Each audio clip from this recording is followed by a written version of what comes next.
Alrighty, everyone. Some of my classes left off at different points yesterday, so I just wanted to review the stuff from yesterday before we get into the new video. So if you've already seen this, you can jump ahead a little bit. I think most of my classes we did the "Are you getting enough sleep?" and we should have got to a point actually. I think everyone was able to conclude based on our p-val. This is seventh hour, so you see our p-val here was greater than alpha, so we failed to reject. We do not have evidence for HA. What most of you didn't get to maybe was the notes on the next page, so I just wanted to show you this. So you kind of fill it out. The left-hand side of the conditions should be pretty straightforward. Just a reminder about the normal condition. We have those three ways to satisfy it. We actually satisfied it using the third one yesterday with that dot plot. The other thing, though, that I really want to highlight is the fact of needing to use our t-score. Right? We talked about this pretty extensively yesterday. And the reason you need to use your t-score is because when you do TCDF, your options are only lower, upper, and degrees of freedom. You're not allowed to choose your mean or standard deviation here. So you have to have a distribution with the mean equals to 0 and the standard deviation equal to 1. In order to do that, you need to standardize your score. So there's that. So remember, just your t-score, very similar to your z-score value, you get x bar minus mu over s of x over the square root of n. Right? And don't forget degrees of freedom, same thing as last chapter, just n minus 1. Right? So that should be that for yesterday. Now let's get into today's. You should have picked up this activity. What is normal body temperature? Many years doctors have told people that normal body temperature is 98.6 degrees Fahrenheit. Today we'll try to find out if this is true. So here's some data from some past classes that I have here. So we'll just use that since obviously we can't collect data today. So we will jump into a parameter. Parameter should be mu. The true. Sorry. Murphy.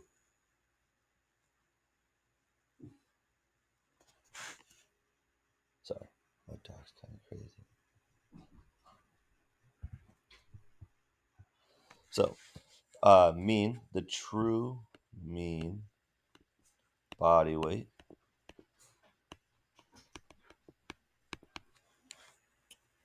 not body weight. True mean body temperature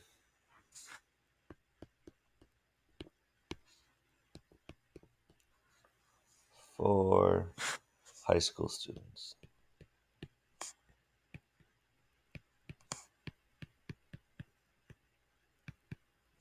I just said that because they said here, I think our class is not first of all high school students, so we'll consider that. So there's that.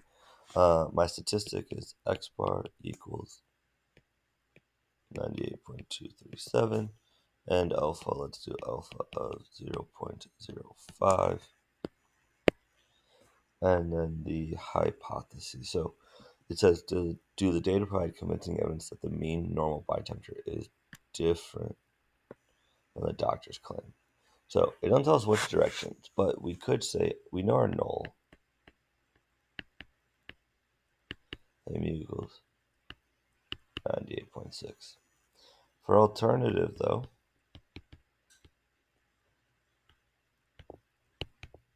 it just says different than. It doesn't tell us which direction, which means we're going to do two-tailed. All right, or it does not equal. All right, so this is, I think this might be the first time we've actually done this one in class. So we'll go through it a little bit. Everything's the same that we would expect here now. Name of the procedure, it is a one sample t-test now because it's not a confidence interval.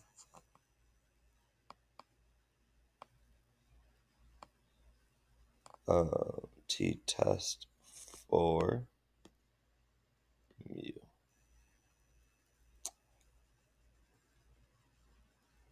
They said all the conditions are met up here, but I'm just going to write them on the next page just so we're really clear about them. So random. The problem said an SRS of 32 high school students.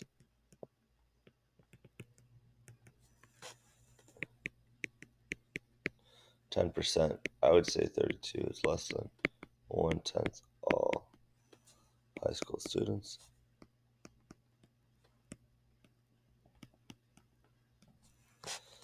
And then large counts.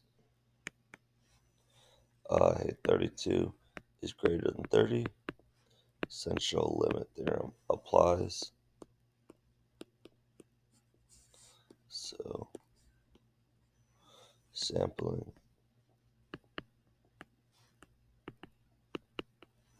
distribution is approx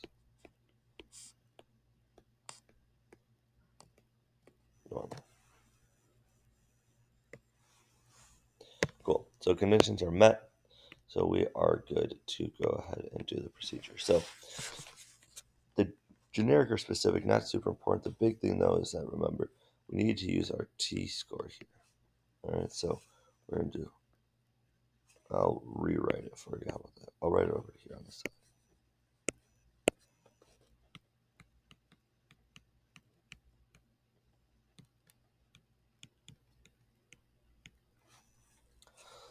So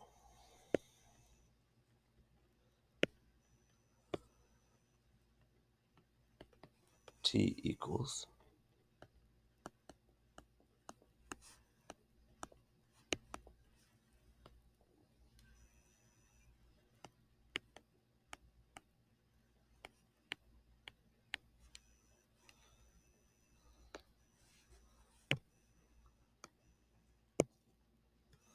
so 98.237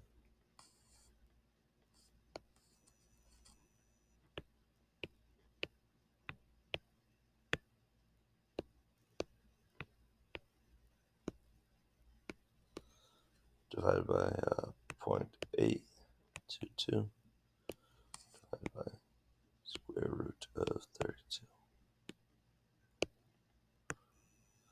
I'm going to store that as x right now. So negative 2.498.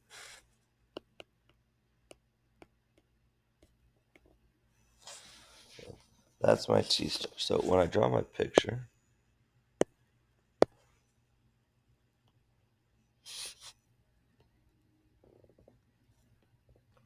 and we use our t-score here, so my mean is 0, and my standard deviation is 1. And I get a value of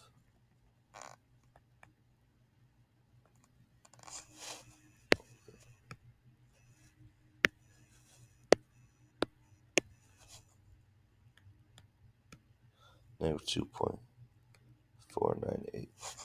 So typically I would shade to the left, right?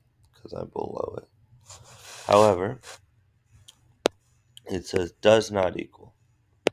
So I actually need to shade in both directions. So I should have that one, but I should also have the positive version, 2.498.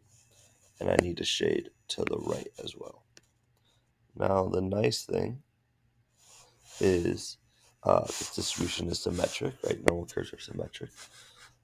So I just have to do one of these, actually. So let's go ahead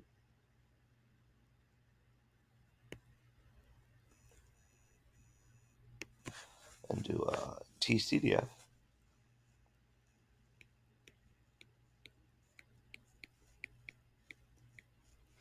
So I'll do the right-hand side. So my lower bound, negative 1,000, upper equals negative 2.498, and DF equals 31. So, boom, distribution, TCDF. Lower, my upper I stored it as X, DF of 31. 0.009. So that area is 0.009. Now, I technically need to find both areas, right? I could do this again with this sign going up. However, it's a metric, so it's just going to be times 2. So my p-val is just 2 times 0.009. So my p-val is 0.018.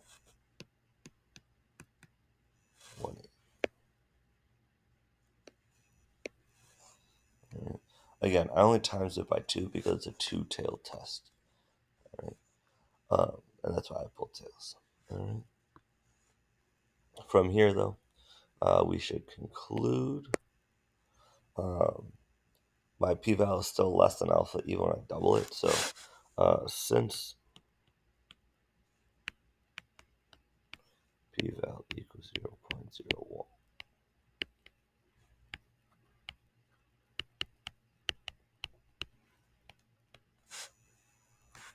we reject H naught.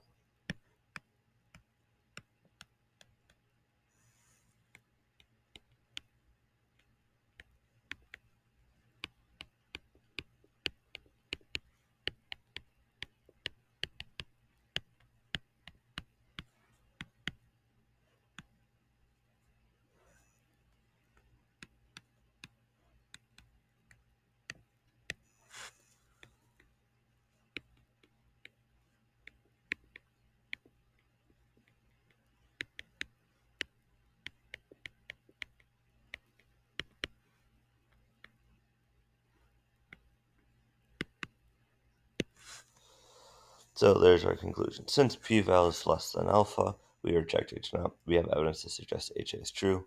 The mean body weight temperature for high school students is different than 98.6. All right, so that is a pretty standard state plan to conclude right there. So yeah, moving on to the next portion. Another class of the same activity, and they got some slightly different results: 97.9, 1.6, and 30. Use the t-test on the calculator to find the p-val. So let's go here. So stat over to test. We're going to do a t-test now. I have the statistics. I don't have the data, so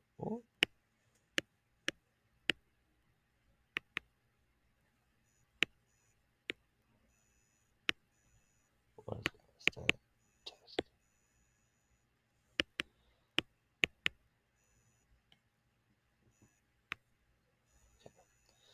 97.9. That's not good at all. The mu is 98.6. The x bar is 97.9. The standard deviation is 1.6. Minus 30. So we want to do it does not equal, right?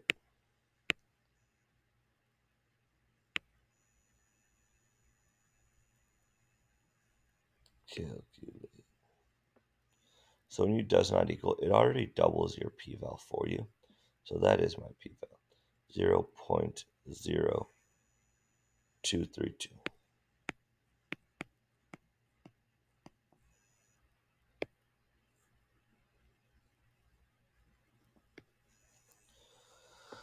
So if my alpha was 0.1, I should reject the null there because my p-val would be smaller. If it was 0.05, we should reject. And if it was all the way down to alpha of 0.01, I'm not going to reject because that p-val is larger. So again, I'm just comparing this p-val to my alpha values like I usually do to determine if I reject or not. All right.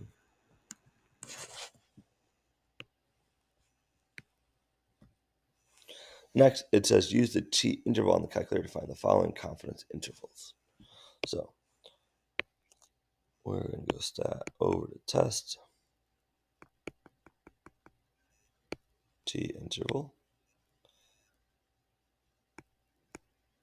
all that data should be the same, 97.9, 1.6, 30. So this is the 90% confidence level.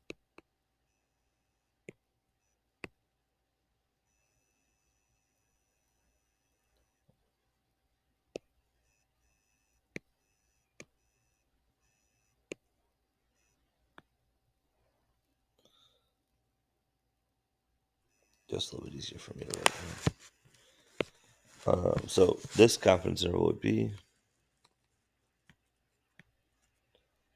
97.404 to 98.396.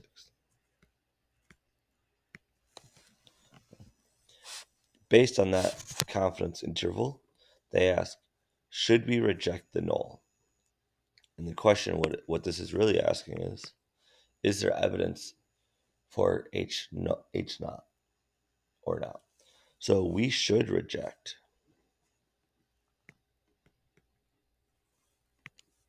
And again, the answer is yes, because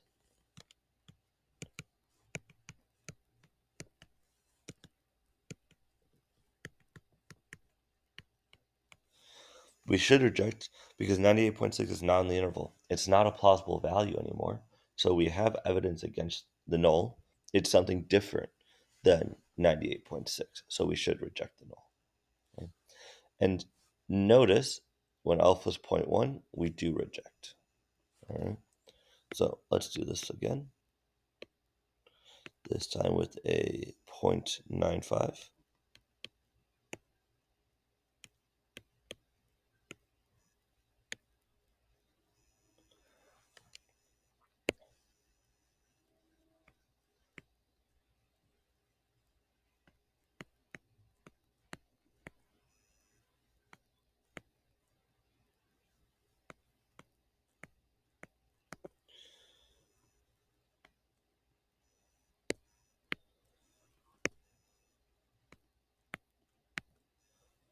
And yes, we should reject again because look, 98.6 is again not in the interval. Right. And then let's see, down to 0.99.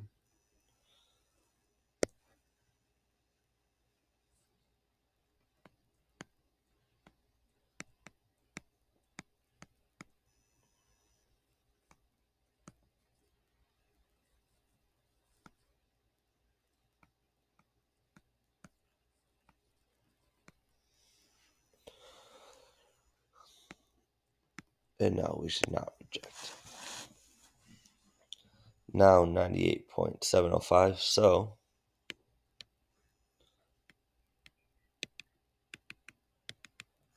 98.6 is in the interval.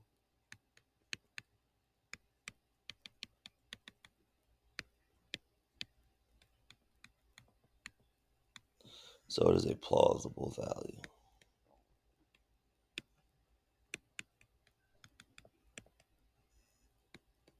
And we should fail to reject. So what do you notice here? Well, a 10% alpha or alpha level of 0.1 mirrors a 90% confidence interval. A 5% alpha value mirrors a 95% confidence interval, and a 0.1 alpha mirrors a 99% confidence interval. Specifically, though, this is if it is two-tailed. If it's not two-tailed, it's a little more complicated. The reason why it needs to be two-tailed is our confidence intervals are automatically two-tailed. Think about when you're doing a confidence interval. Right? If I want 95% of my data here, right?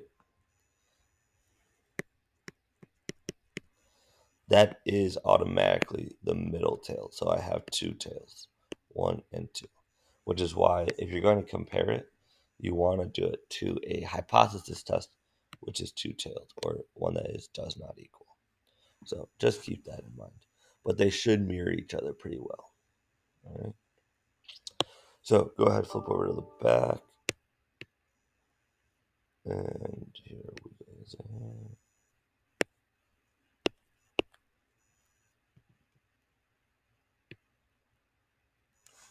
There you go. 4-step process, pretty much the same. The big thing is like you do need your t value, and you'll use TCDF now. Um, but then really the confidence interval, this is like that last part we were just talking about. If H naught is values in the interval, then it's a plausible value we fail to reject. If H naught is not in the interval, then it is not plausible and we reject. So pretty much that. And a C% confidence interval will make the same decision as a two-sided significance test, where alpha is equal to 1 minus the confidence level. All right. Sounds good. If you want, the check your understanding would probably be a good thing to work on if you have a little bit more time. All right. Have a good rest of your day.